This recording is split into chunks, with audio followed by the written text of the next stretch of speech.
खुद को deal maker और नेतन्याहू को हार्ड लाइनर क्यों कह रहे हैं ट्रंप? और हार्ड लाइनर का क्या मतलब है ट्रंप का? क्या ट्रंप और नेतन्याहू में कोई जंग शुरू हो गई है? ये समझने की कोशिश हम इस वीडियो में करेंगे। नमस्कार, आप देख रहे हैं न्यूज़ 18 का डिजिटल प्लेटफॉर्म और मैं हूं आपके साथ श्रुति श्रीवास्तव। अमेरिकी राष्ट्रपति ट्रंप के सामने मिड टर्म इलेक्शन है, इकोनॉमी की टेंशन है और ईरान के साथ डील आगे नहीं बढ़ रही है। इसलिए जब उन्होंने लेबनान पर हमला करने जा रहे नेतन्याहू को फोन लगाया तो आपा खो बैठे और उन्हें खूब डांटा। लेकिन क्या ये सचमुच में ट्रंप का गुस्सा है या फिर स्ट्रैटेजिक डिफरेंस? ये समझेंगे विस्तार से। तुम्हारा दिमाग खराब हो चुका है? अगर मैं ना होता तो तुम अब तक जेल में होते। ये मैं हूं जो तुम्हारी जान बचा रहा हूं। अब हर कोई तुमसे नफरत करता है, इसी वजह से हर कोई इजराइल से भी नफरत करता है। ये दुनिया के सबसे ताकतवर देश के राष्ट्राध्यक्ष की भाषा तो कतई नहीं है। तो फिर क्या हुआ कि ट्रंप अपने सबसे करीबी साथी इजराइल के प्रधानमंत्री बेंजामिन नेतन्याहू पर इस तरह बिफर गए और उन्हें इस तरह सुना डाला?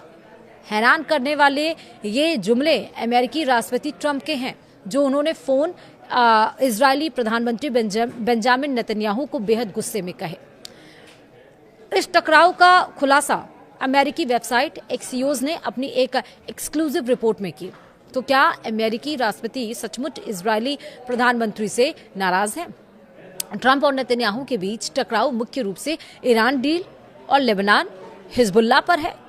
यह कोई पुराना व्यक्तिगत झगड़ा नहीं, बल्कि ईरान इजराइल यूएस टेंशन के बीच का स्ट्रैटेजिक डिफरेंस है।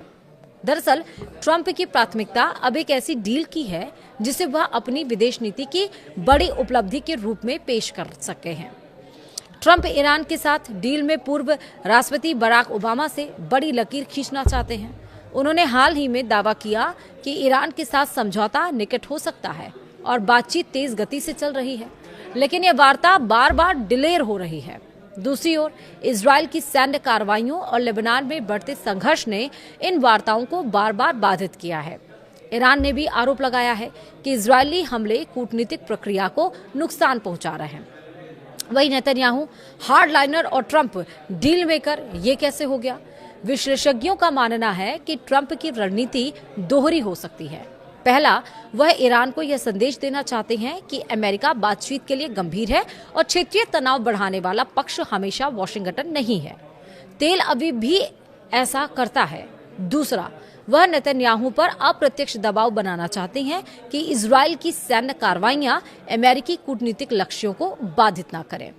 कुछ विशेषज्ञों का तर्क है कि यदि ट्रंप को लगता है कि समझौता उनकी राजनीतिक जीत साबित हो सकता है, तो वह नेतन्याहू को कठोर नेता की छवि में दिखाकर खुद को डील मेकर के रूप में प्रस्तुत कर सकते हैं।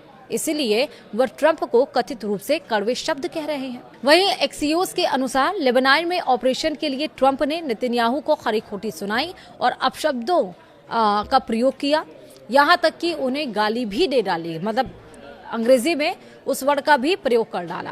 ट्रंप इजराइल द्वारा लेबनान में शुरू की जा रही सैन्य कार्रवाई से बेहद खफा थे, खासकर बेरूत पर हमले की योजना से। इजराइल का ये कदम ट्रंप की ईरान के साथ चल रही डिप्लोमेसी को बर्बाद कर सकती थी। ये गुस्सा इसलिए है क्योंकि ईरान ने साफ तौर पर कह दिया है कि लेबनान में युद्ध नहीं होगा, लेबनान में पीस डील होगी, तभी यहाँ पर सीज फायर डील होगी, वरना नहीं होगी। और इजराइल नेतन्याहू है कि वो मानने के लिए तैयार नहीं है।